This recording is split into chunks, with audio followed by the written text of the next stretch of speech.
Style icon Shruti Haasan చేతుల మీదుగా శుభప్రదం షాపింగ్ మాల్ జూలై 3 నల్గొండలలో గ్రాండ్ ఓపెనింగ్. వాగర్థ వివసంపృక్తౌ వాగర్థ ప్రతిపత్తయే జగతః పితరౌ వందే పార్వతీ పరమేశ్వరౌ. ఆదిత్యాయ చ సోమాయ మంగళాయ బుధాయ చ గురుశుక్రశనిభ్యశ్చ రాహవే కేతవే నమః. శృంగేరి జగద్గురు పీఠాధిపతులకి, కంచి పీఠాధిపతులకి నమస్కారములు తెలియజేసుకుంటూ కార్యక్రమాన్ని ప్రారంభిద్దాం. వీక్షించేటువంటి ఐడ్రీమ్ ప్రేక్షకులకి ఈ యొక్క పరాభవనామ సంవత్సరంలో ఈ జూలై 5వ తారీఖు నుంచి 15వ తారీఖు వరకు 12 రాశులలో జన్మించినటువంటి వారికి ఏ విధంగా ఉండబోతుంది క్లుప్తంగా తెలియచేసుకునే ప్రయత్నం చేద్దాం.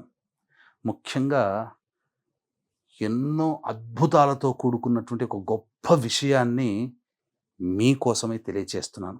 ఎందుకంటే ఇప్పుడున్నటువంటి అవకాశం మిస్ చేసుకున్నామా, మళ్ళీ 2053లో అటువంటి రోజు మనకు దొరుకుతుంది. ఆ 2053లో మిస్ చేసుకుంటే 2070లో మనకు దొరుకుతుంది. కాబట్టి వీక్షించేటువంటి ప్రేక్షకుల్లో ఈ 2053 వరకు ఎంతమంది మనం వచ్చే రోజున చూడగలుగుతాం, 2070లో వచ్చే రోజున చూడగలుగుతాం. కాబట్టి ఈ 2026 సంవత్సరంలో ఈ నెలలోనే జూలై మంత్లోనే ఒక అద్భుతమైనటువంటి సమస్త దోషాలని తొలగించి జాతకరీత్యా అపారమైనటువంటి శివానుగ్రహాన్ని ప్రసాదించే ఒక గొప్ప రోజు గురించి ఇందులో తెలియచేసుకుందాం. ఇక ఆలస్యం చేయకుండా రాశి ఫలాల్లోకి వెళ్ళిపోదామా. జూలై 5వ తారీఖు నుంచి 15వ తారీఖు వరకు వృశ్చిక రాశిలో జన్మించినటువంటి వారికి ఏ విధంగా ఉండబోతుందో తెలుసుకునే ప్రయత్నం చేద్దాం. గమనించుకున్నట్లయితే ప్రధానంగా ఈ యొక్క వృశ్చిక రాశిలో జన్మించినటువంటి వారికి గురువు చాలా అనుకూలంగా ఉన్నాడు. ఈ గురువు శుభమైనటువంటి స్థితిలో పొంది ఉండడం ఇది అద్భుతం. చాలా మటుకు ఎన్నో సమస్యలు, ఎందుకనంటే ఒక శుక్రుడు గురువు తప్ప మిగతా ఏ గ్రహాలు కూడా అనుకూలంగా లేవండి. ఈ కారణం చేత ప్రధానంగా ఒక గురువు యొక్క అనుగ్రహాన్ని పొందే ప్రయత్నం గట్టిగా చేయండి. అయితే మంచి చెప్పుకోదలిస్తే శుక్రుడు మీకు ధనాకర్షణ జనాకర్షణను కలగచేస్తాడు. ఈ యొక్క వృశ్చిక రాశిలో జన్మించినటువంటి వారికి చేస్తున్నటువంటి వృత్తి ఉద్యోగ ప్రయత్నాలలో మీ పేరు ప్రతిష్టలు పెరగడం కోసం మీరు నిజాయితీగా కష్టపడతారు. కానీ మిగతా గ్రహాలు అనుకూలంగా లేని కారణం చేత కొన్ని ఇబ్బందికర పరిస్థితులు. అయినా గురువు చాలా శుభయోగకరుడై రాశిని వీక్షిస్తూ, తృతీయ స్థానాన్ని వీక్షిస్తూ, అలాగే పంచమ స్థానాన్ని వీక్షిస్తున్నటువంటి ఈ కారణం చేత చాలా మటుకు ముఖ్యంగా ఈ యొక్క శనిని కూడా కంట్రోల్లో పెట్టేసేసాడు. తత్కారణం చేత శని కంట్రోల్లో ఉన్నప్పుడు శనికి సంబంధించి కష్టపడే తత్వాన్ని మీరు కనుక ముందు పెట్టుకుంటే ఖచ్చితంగా గురువు అనుకూలిస్తాడు. ఫలితం మాత్రం మీకు ఎక్కడికి పోదు. అయితే మిగతా గ్రహాలు ఎలా ఉన్నాయి చూసుకుంటే అర్ధాష్టమ రాహు, ఎంత గొప్పగా గురువు ఉన్నా ఈ అర్ధాష్టమ రాహు బ్రేక్ వేస్తాడు. చేసే ప్రయత్నంలో వెళ్తున్నట్టుగానే 3 అడుగులు 4 అడుగులు వెళ్తాం, కానీ బ్రేక్ ఆగిపోతాం. మళ్ళీ కొంత టైం తీసుకొని ముందడుగు వేస్తాం. ఇలా ఆలస్యాన్ని, ప్రతి పనులలో ఆలస్యాన్ని అర్ధాష్టమ రాహు ప్రభావంలో కలుగుతుంది. కుజుడు రాశిని వీక్షిస్తున్నాడు. ఈ కారణం చేత కుజగ్రహ ప్రభావము రాశి మీద ఉంది. రాశ్యాధిపతి చూడడం చాలా మంచిది వీక్షణ, కానీ ఎంతైనా సహజ పాపి కదా. ఎదుటి వాళ్లతో అనవసరమైన వాగ్వివాదాలు, మీ ప్రమేయం లేకుండా, మీ ఆలోచన లేకుండానే ఎదుటి వాళ్ళు తగాదాలు అవుతాయి. తద్వారా మానసిక ప్రశాంతత లోపిస్తుంది. ఇక రవి బుధులు అష్టమ స్థానంలో, బుధుడు యోగిస్తున్నాడండి. ప్రధానంగా 7వ తారీఖు తర్వాత ఈ బుధుని యొక్క ప్రభావం అనుకున్నటువంటి విధంగా మీరు ఏది ఆలోచిస్తారో పెట్టుబడులకు సంబంధించి కానీ ఏదైనా కానీ నిజమై జరిగి తీరుతుంది. నేను అనుకున్నాను, జరిగింది కదా. అలాగే పెట్టుబడుల విషయంలో కూడా అద్భుతంగా మీకు యోగదాయకంగా ఉండబోతుంది. ఇన్వెస్ట్మెంట్స్ చేసినా కలిసి వస్తాయి. వ్యాపారంలో అభివృద్ధి ఉంటుంది. కానీ రవి అనుకూలంగా లేడు. ఈ కారణం చేత ఉద్యోగంలో ఒత్తిడి పెరుగుతుంది. ప్రధానంగా ఈ యొక్క వేరే సంస్థల్లో ప్రయత్నం చేయాలా అన్నంత బాధ కలుగుతుంది. కానీ ప్రయత్నం చేయకండి, అనుకూలంగా లేదు. నిరుద్యోగస్తులు ఏ చిన్న ఉద్యోగం వచ్చినా యాక్సెప్ట్ చేసి చేయండి. ఒక 2-3 నెలల వరకు ఇలాగే ఉంటుంది. తదనంతరం గ్రహాలు మారుతాయి.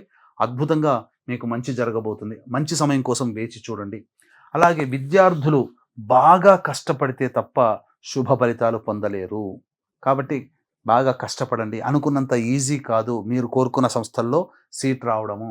అలాగే వివాహం కోసం ప్రయత్నం చేస్తే వివాహ సంబంధాలు నిశ్చయమవుతాయి. అబ్బాయిలకైనా అమ్మాయిలకైనా కాస్త శుభ పరిణామం అని చెప్పవచ్చు. సంతానం కోసం ఎదురు చూసే వ్యక్తులకి మంచి శుభవార్త వింటారు. ఏతావాత మిశ్రమమైనటువంటి ఫలితాలే ఈ యొక్క వృశ్చిక రాశిలో జన్మించినటువంటి వాళ్ళు పొందుతారు. కాబట్టి గ్రహాల యొక్క ప్రభావం అనుకూలంగా లేదు. ప్రస్తుతం కాలసర్పదోషంలో జరుగుతుంది. ఈ కారణం చేత ఇంతకుముందు చెప్పాను మొదట్లోనే అద్భుతమైన యోగం ఉన్న రోజు అని, అదే జూలై 13వ తారీఖు రోజున ఏర్పడే మహాశైవాఖ్య యోగము. ఈ రోజున ప్రధానంగా ఎలా చెప్పబడి ఉంది? సోమవారము, ఆరుద్ర నక్షత్రము, అలాగే మాస శివరాత్రి చతుర్దశి తిథితో కలిసి ఉన్నటువంటి రోజున, ఇది ఈ రోజున మనం మిస్ చేసుకున్నామా 2053లో ఇలాంటి రోజు వస్తుంది.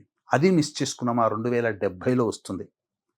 కాబట్టి ఇంతటి అమూల్యమైన రోజుని మళ్ళీ మళ్ళీ మనం భవిష్యత్తులో చూస్తామో లేదో తెలియదు. కాబట్టి నా ప్రార్థనల్లో కూడా మీరు బాగుండాలి. అందుకనే మీరు దగ్గరలోని శివాలయంలో ఈశ్వర అనుగ్రహాన్ని పొందే ప్రయత్నం చేయండి. అందుకనే మిమ్మల్ని దృష్టిలో పెట్టుకుని మన పీఠం ఆధ్వర్యంలో అరుణాచలంలో కానీ, శ్రీకాళహస్తి క్షేత్రంలో కానీ మీ జాతకరీత్యా కలుగు విద్య, వివాహ, ఉద్యోగ, దాంపత్య, అనారోగ్య సమస్యల నివారణ, అలాగే మేష, మిథున, కర్కాటక, సింహ, కన్య, వృశ్చిక, ధనస్సు, కుంభ, మీన రాశిలో జన్మించిన వారికి శనిదోష నివారణ పూజలు, మరియు సమస్యల పరిష్కారం కోసం సుదర్శన హోమం, ఆరోగ్యం కోసం మృత్యుంజయ హోమం, విద్యార్థులకి ఇప్పుడు ఒక అకాడమిక్ ఇయర్ ప్రారంభమైంది కాబట్టి విద్యార్థుల కోసం సరస్వతి హోమం, దక్షిణామూర్తి హోమంతో పాటుగా, అలాగే నవగ్రహాల యొక్క అనుగ్రహం సంపూర్ణంగా కలగడం కోసం నవగ్రహ పాశుపత హోమం అనేటువంటిది జరిపించి కరుంగలి మాల ఇవ్వడం జరుగుతుంది. అవకాశం ఉన్నటువంటి వాళ్ళు స్క్రీన్పై కనిపిస్తున్నటువంటి నెంబర్కి కాంటాక్ట్ చేసి మీ గోత్రనామాదులు నమోదు చేసుకునే ప్రయత్నం చేయండి. కేవలం 54 మందికి మాత్రమే అవకాశం ఉంటుందండి. జూలై 13వ తారీఖు సాయంకాలం 4 గంటలకి ప్రారంభమవుతుంది కాబట్టి 3 గంటల లోపల మీరు కార్యక్రమంలో నమోదు చేసుకునే ప్రయత్నం చేయండి. ఈ కార్యక్రమం ఆ రోజున అమృత ఘడియలలో ప్రారంభమవుతుంది, గుర్తుపెట్టుకోండి.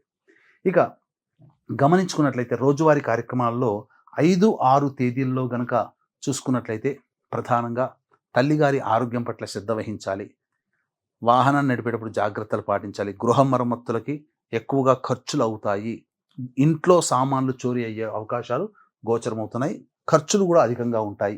7, 8 తేదీలలో ప్రధానంగా మోకాల నుంచి పాదాల వరకు సమస్యలు వస్తాయి. అలాగే ఎక్కువ దూరం నడవలేని పరిస్థితి గోచరమవుతుంది, జ్వరం పీడితులు అవుతారు, ఖర్చులు అధికంగా ఉంటాయి, ప్రశాంతత లేదు, అన్ని ఆలోచనలకే పరిమితమై తప్ప ఏ పని ముందుకు సాగదు.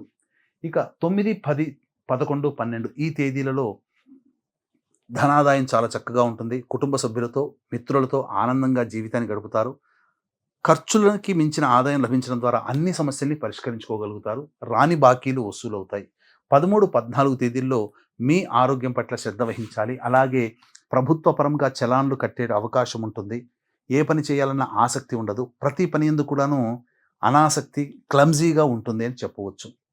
15వ తారీఖు రోజున ప్రధానంగా ఆస్తి సంబంధమైనటువంటి విషయాల పట్ల చర్చకు వస్తాయి, పెద్దలతో వాగ్వివాదాలు జరుగుతాయి, సంతానం మూలకంగా ఖర్చుల సమస్యలు పెరుగుతాయి. ఏ తర్వాత చెప్పొచ్చేది ఏమిటంటే ఈ యొక్క వృశ్చిక రాశిలో జన్మించినటువంటి వారికి మిశ్రమ ఫలితాలు అనేటువంటివి సాధారణంగానే ఉంటాయి. సమస్యల పరిష్కారం కోసం ప్రతిరోజు కూడా సూర్యుడికి నమస్కారం, సూర్యాష్టకం 6 సార్లు పారాయణం చేయడం, విష్ణు సహస్రనామ పారాయణం చేయడం చాలా శుభ ఫలితాలు కలుగుతాయి. కానీ ఇన్ని సమస్యల నుంచి బయటపడే మార్గం మహాశైవాఖ్య యోగం ఉన్నటువంటి జూలై 13వ తేదీన దగ్గరలోని శివాలయంలో ఆరాధనని అస్సలు మిస్ చేసుకోకండి. అవకాశం, శక్తి ఉంటే భగవంతుడు పోయిందేముంది, ఈ ఒక్కసారి ఎంతో గొప్పదైనటువంటి రోజున, ఆ రోజున మన పీఠంలో ఆధ్వర్యంలో అరుణాచలంలో కానీ, శ్రీకాళహస్తిలో కానీ జరిగే కార్యక్రమంలో గోత్రనామాదులు నమోదు చేసుకునే ప్రయత్నం చేయండి. సర్వం శ్రీ ఉమామహేశ్వర పరబ్రహ్మార్పణమస్తు.